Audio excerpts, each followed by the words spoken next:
Why Across the Spider-Verse didn't use Tom Holland's Spider-Man?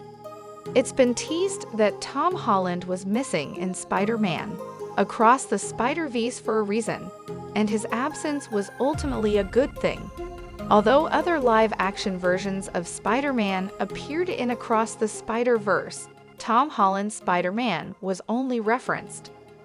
While the movie didn't necessarily need the MCU's Webslinger, his absence was certainly felt considering all the other different versions Spider-Man that were featured in the Spider Society, assembled by Miguel O'Hara's Spider-Man 2099. However, this is likely for the Spider-Verse sequel's benefit.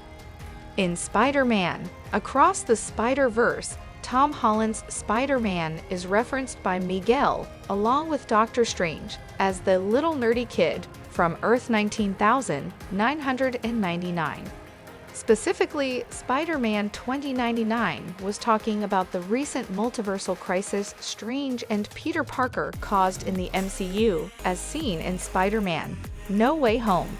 However, both Andrew Garfield's and Tobey Maguire's versions of Spider-Man were featured during 2099's explanation of canon events that occur across the interconnected Spider-Man-centered realities on the web of life and destiny.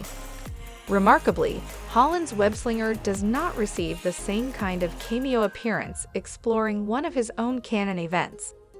Interestingly enough, Across the Spider-Verse's producers have hinted that Tom Holland's absence was intentional. In an interview with The Wrap, Phil Lord and Chris Miller discussed their process of ideas and all things that they wanted to have in the Spider-Verse sequel. "We like to feel like anything's possible in the multiverse, and we just try to do things that seem interesting and fun for our story. And then we let the lawyers decide if they can. Everything we tried to do, we were able to pull off."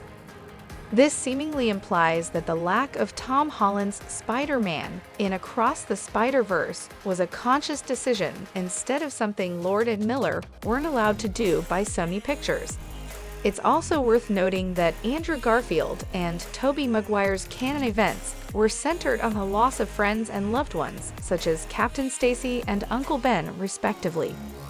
For Holland's Spider-Man, this would have likely been either the death of Iron Man or his Aunt May, arguably more unique events compared to other Spiders.